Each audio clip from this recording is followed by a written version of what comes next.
محبत बेदर्द सा दर्द है। नावल खातून ने अपने हिंड बेग से निकाला ही था।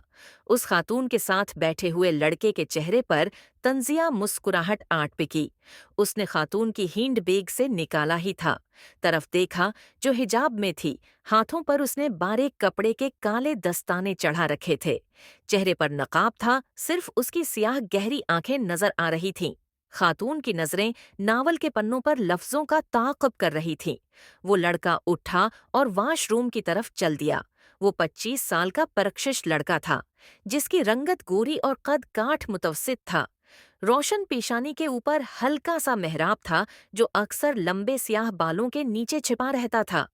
काली स्याह आंखों में अक्सर वो बेशतर लाली रहती। उस लड़के ने वॉशरूम की तरफ जाते हुए बिजनेस क्लास के दूसरे मुसाफिरों पर वाजिबी सी निगाह डाली, जिनमें से काफी सारे लंच करने के बाद नींद की आगोश में थे। इस जहाज ने लंदन के हीथरो एयरपोर्ट से लाहौर के अलामा इकबाल इंटरनेशनल एयरपोर्ट के लिए उड़ान भरी थी। वो लड़का वापस आकर अपनी सीट पर बैठने लगा तो बैठने से पहले उसने फिर से नावल पढ़ती हुई खातून को बगौर देखा। उस खातून की उम्र 35 के आसपास थी। वो अपनी धुन में मगन नावल पढ़ रही थी। वो नौजवान सोना चाहता था, पर उसे नावल पढ़ती हुई खातून की लाइट से उलझन हो रही थी। पायलट ने मुसाफिरों के आराम को मलहूज खातिर रखते हुए रोटेन में जलने वाली काफी सारी लाइट्स ऑफ कर दी थीं। खातून ने नावल के अगले सफ़े को बड़े सलीके से पलटा। लड़के की नज़र उसके हाथों पर थी, जिसका अंदाज़ा खातून को हो चुका था। लड़के की बेचैनी भी उसने भांप ली थी। भाई, आपको मेरी वजह से कोई परेशानी है? खातून ने नफीस आवाज के साथ पूछा था। खातून का लब ओ लहजा और तर्ज तकल्लम नहायत अमदा था। थोड़ी सी रोशनी में भी मेरी नींद उड़ जाती है। लड़के ने संजीदगी से अपनी परेशानी बयान कर दी। खातून के रखसार पर मीठी मुस्कुराहट नमूदार हुई। उसने बाएं हाथ में नावल संभाला और दाएं हाथ की शहादत वाली अंगली से लाइट का बटन ऑफ कर दिया। मेरे ख्याल में तो नींद का ताल्लुक दिल के सुकून से है। दिल मुतमईन हो तो कहीं भी नींद आ जाती है। खातून ने लाइट ऑफ करने के बाद नौजवान के चेहरे का जायजा लेते हुए अपनी राय दी थी। किसी के मिजाज का ताल्लुक सुकून या बेसुकूनी से नहीं होता।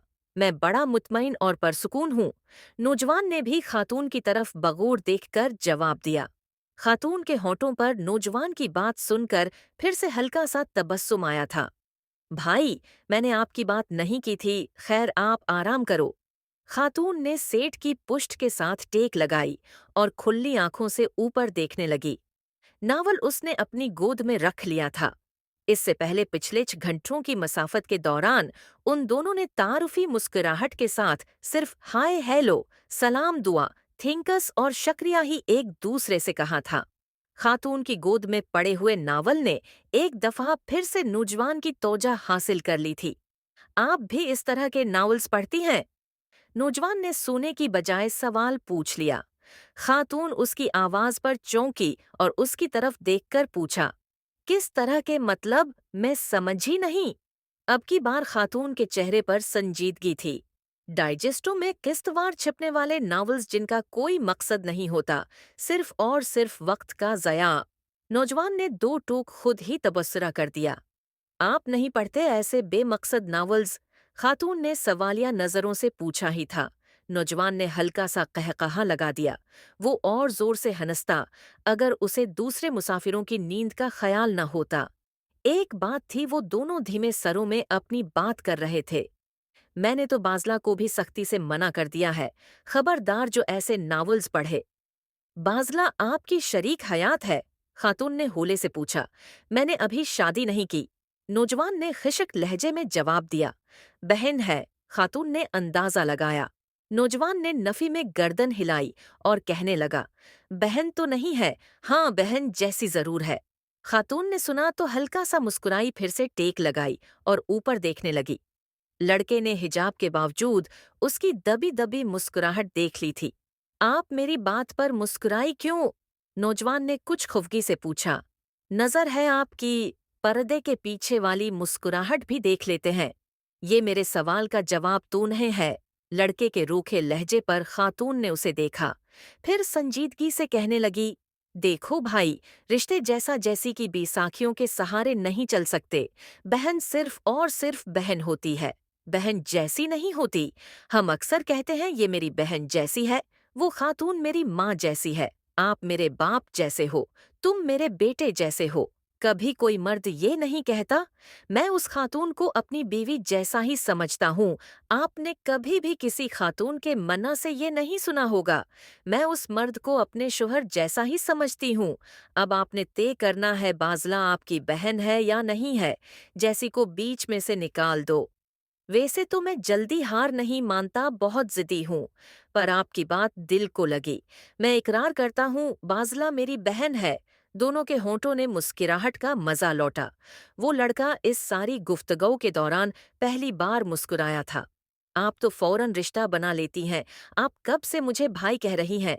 भाई, मुझे कहाँ आते हैं रिश्ते बनाना। खातून ने अपनी गोद पर पड़े हुए नावल पर ऐसे हाथ फेरा जैसे वो कोई मुकद्दस चीज हो उसकी नजर में।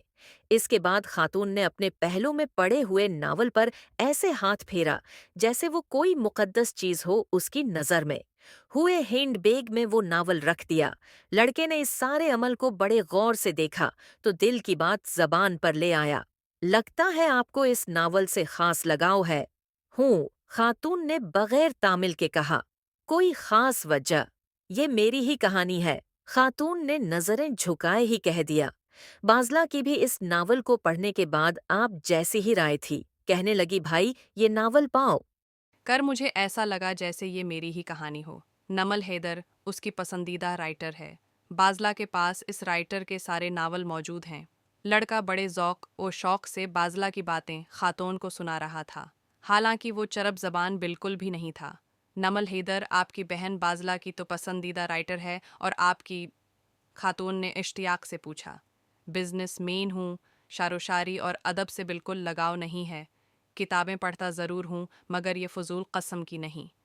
उर्दू अदब और शार व शायरी को आप फ़ुज़ूल समझते हैं?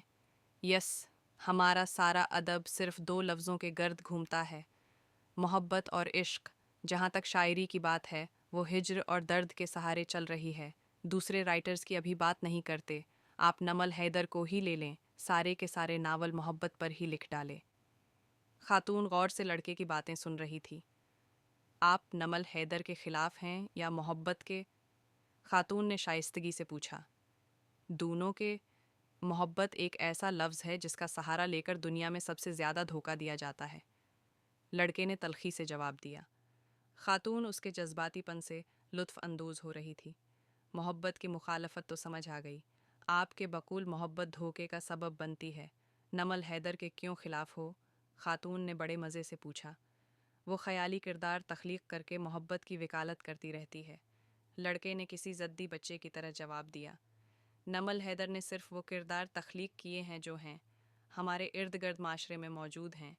वो किरदारों को सोचती नहीं है बल्कि देखती है। जो उसे दिखाई देता है वो वैसे ही लिख देती है।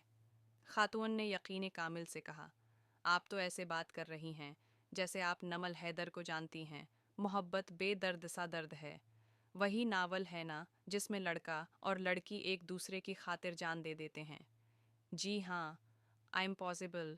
उर्दू में क्या कहते हैं? हाँ, याद आया। अक्ल सलीम इस बात को मानने के लिए तैयार नहीं। ये बात मेरी समझ से तो बाहर है, लड़का जज्बाती अंदाज में बोला। जो समझ में आ जाए वो बात कहलाती है, जो ना आए उसे मोहब्बत कहते हैं, खातून ने किसी दानशूर की तरह जवाब दिया। वो कुछ तवक्कुफ के बाद दोबारा गया हुई। माँ की ममता को आप कैसे समझ सकते हैं? उसने अजीब नज़रों से खातून की तरफ देखा और कुछ देर देखता रहा। फिर एयर होस्टेस को बुलाने के लिए बेल बजाई। एयर होस्टेस आई, लड़के ने उससे पानी मंगवाया। वो पानी लाई, लड़के ने एक ही सांस में सारा पानी ख़त्म किया था। आपने जवाब नहीं दिया। खातून ने सवालिया नज़रों से लड़के की तरफ देखा। वो गर्दन झुकाए हुए था और उसकी नज़रें मड़गशत कर रही थीं। माँ की ममता को छोड़ें, आप ये बताएं, नमल हैदर को कैसे जानती हैं?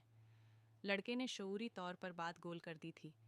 खातून ने जांचती नज़रों से उसकी तरफ देखा और कुछ सोच में पड़ गई। चंद लम्हों के बाद कहने की, मेरा मानना है कि राइटर की हदायत है कि वो अपनी तहरीर में हर घड़ी के साथ एक नई लाइन लिखे। تحریریں اس کی شخصیت کی عکاسی کرتی ہیں۔ میں نمل حیدر کو اس کی تحریروں کے توسط سے جانتی ہوں۔ معاف کیجیے گا، آپ کی نمل حیدر خود بھی ایک کریکٹر ہی ہیں، لڑکے نے پھر سے اپنی رائے دے دی۔ وہ کیسے؟